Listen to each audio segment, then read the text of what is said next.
Thank you. Thanks very much, and thank you for inviting me.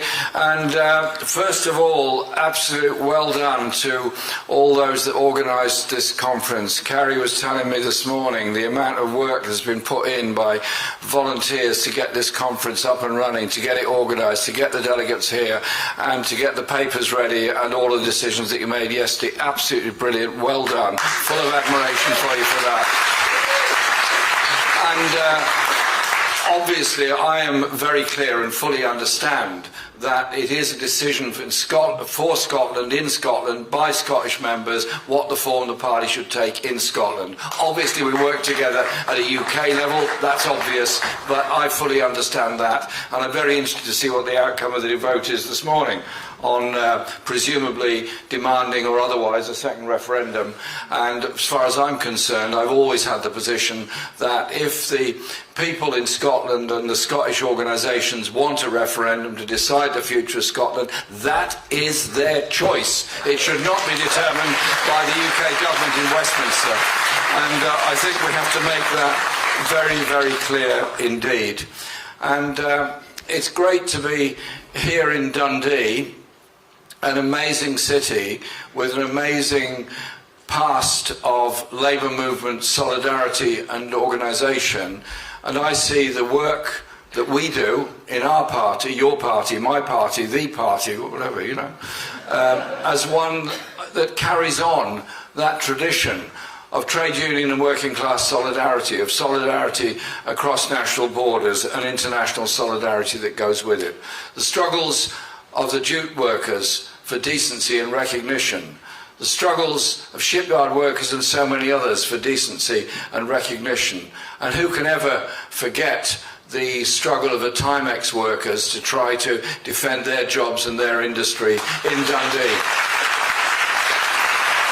And the sadness is, at that time and at other times, we had Scottish and UK governments that were lacking in the ambition and the perception of how you could develop and extend and retain serious industry such as Motorola, such as Timex and others, and Michelin for that matter as well. And so it is important that in the development of our party we do take very seriously the need for developing our own economic policy and economic strategy, which does involve industrial democracy, that does involve workers' control, that is about public ownership, but not old-style public ownership with a patronage appointment of a national board, but instead democratic public ownership with workers' involvement, community involvement, local authority involvement and all that, which guarantees public ownership against the dangers of privatisation in the future. We need that sense. We need that sense of imagination of what goes with it. And what I've also been impressed by with Dundee is not just the history of the city and the brilliance of it. And indeed, on a previous visit, I went to see the grave of Caroline Martin, who was a great socialist orator of the 19th century, who interestingly has a council estate block named after her in my constituency. And I was always puzzled why Caroline Martin should be remembered in my part of North London. And she's remembered because of what a great orator she was. And she was very young, and she died and is buried in the cemetery here. And I went to see her, and well done the Trades Council in ensuring that her memorial remains in place. But also, the sense of internationalism goes a long way, because those that profited from the jute industry and others also had interests in the slave trade and slavery in the Caribbean and other places. It's that history we also need to remember, of the way in which the capitalist ruling classes all over the UK made a great deal of money out of the Caribbean. And I want, as we develop international policies for your party, to take seriously, absolutely seriously, the question of how we deal with the legacy and history of the slave trade and the wealth that was made out of the slave trade, and ensure that there is proper compensation, proper payments and proper support for the victims, even now, historically in the Caribbean and other places. And indeed, I've been involved in that campaign. And I first met wait for this, I first met George Galloway many years ago when he was the Labour agent in Dundee. And obviously I've known George for many, many years, and like everyone else who knows and loves George, you have your ups, you have your downs. But you love George for it all the same. But the thing I would never, ever take away from George, what he did then, since and now, in absolute support of the people of Palestine, and he showed that solidarity. And Dundee was one of the early places to actually stand up for the people of Palestine, and I remember Jim Malone telling me about taking a fire tender to Palestine, which ended up months and months in the docks in Israel, but eventually got through. Well done, Scottish FPU, on their work for Palestine and their support for it.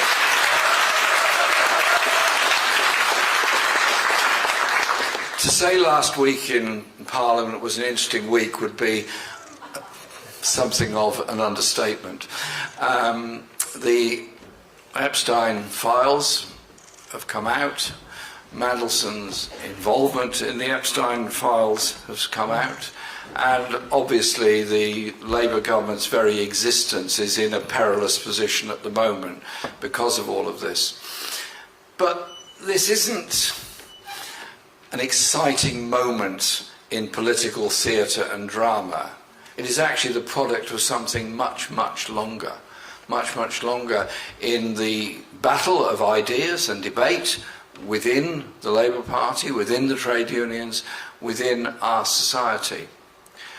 When Labour turned away from the principles of public ownership, of redistribution of wealth and power, started to embrace new realism in the 1980s after the miners' strike, and then when John Smith died, we then had Blair and Mandelson deeply involved in the development of the direction and policies of the Labour Party. Their whole purpose and their whole determination was to turn Labour into a market-orientated, pro-US foreign policy organisation and party. I'm not saying that everything that the Labour Party stood for before that was necessarily of the left or particularly socialist, but there was a clear line where you could see the golden thread of socialist ideas within it. There was a systematic attempt to destroy all of that.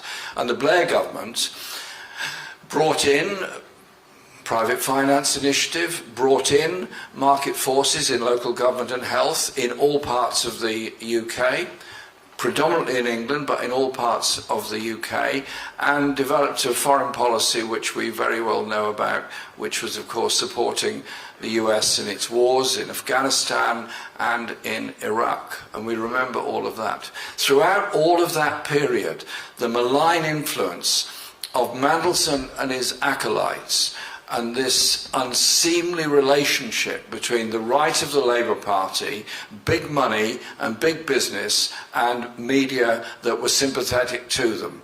Remember the way in which the Murdoch media embraced Blair and New Labour, embraced the move to the right, embraced the move towards a market economic system. And so it didn't all happen in the last 2 or 3 weeks. It didn't all happen just with the Epstein files. There's something there in the background. So, as we develop as an organisation and a party, to remember the importance of understanding the historical importance that we have at the present time, which is to put up a serious economic alternative to free market economics that destroys industries and lives in so many places, that destroys industries in Dundee, that destroyed the mining industry and destroyed so much manufacturing, and has often left behind a legacy of poverty, dislocation, drug usage and mental health depression in so many parts of our society. It's up to us to be that collective, coherent force in the community that enthuses, unites and excites people. That is the answer to the racism of reform and those that would seek to divide our society. Working class unity to achieve real political change within our society. And so you then look at the issues that are faced. Poverty, look at the issues that are faced in education and so much else. But let's deal with the poverty at the present time. The Labour government came in 18 months ago, and I was in Parliament when Ian Duncan-Smith introduced a two-child benefit cap on benefits for families in receipt of universal credit. Bizarrely, he did that because when he became the Tories' opposition spokesperson and then eventually a minister, he decided that he was very concerned about poverty in the country, so he went to Glasgow to visit the East End. Well, I suppose that's a good thing, I don't know. I don't know how he was received when he got there.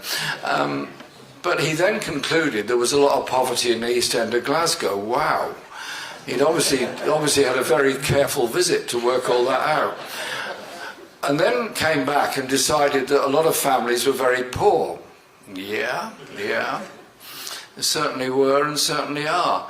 So his conclusion was, it was like Malthus. The problem is there's too many people. So if we punish large families, there won't be any large families in the future.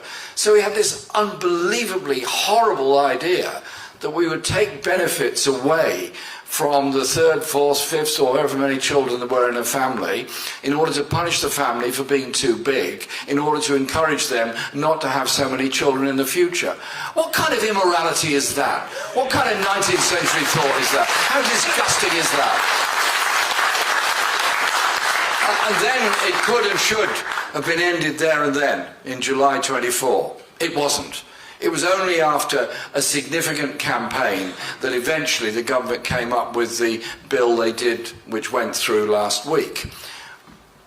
Okay, I agree with the bill as far as it goes, except it doesn't end the global weekly cap on benefits.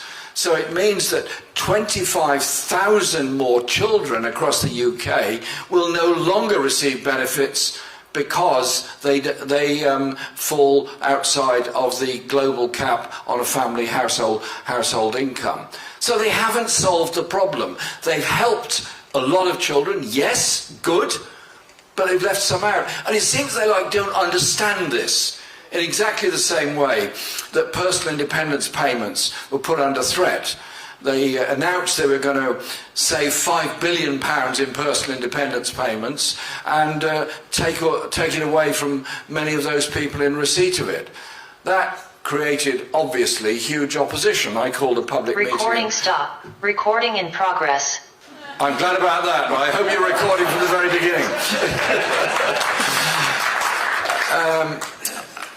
They then said they would take it all away, created a huge opposition to it. I called a public meeting in my own constituency of our monthly forums, and a lot of people came who were in receipt of PIP. It was heartbreaking, heartbreaking. They were describing how, if they didn't receive the personal independence of payments, they lived on their own. How were they able to go to the bathroom on their own? How could they prepare food? How could they look after themselves? How could they dress themselves? Basic human needs and human instincts.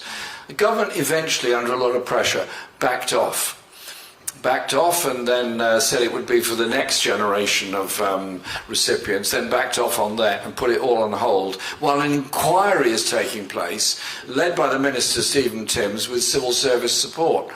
Well, I don't trust this inquiry, I don't trust the assessment, because when Liz Kendall introduced the whole thing, she said they were going to save £5 billion, and also went on to say this was because the government needed to spend a lot more money on arms and weapons and defence for the future.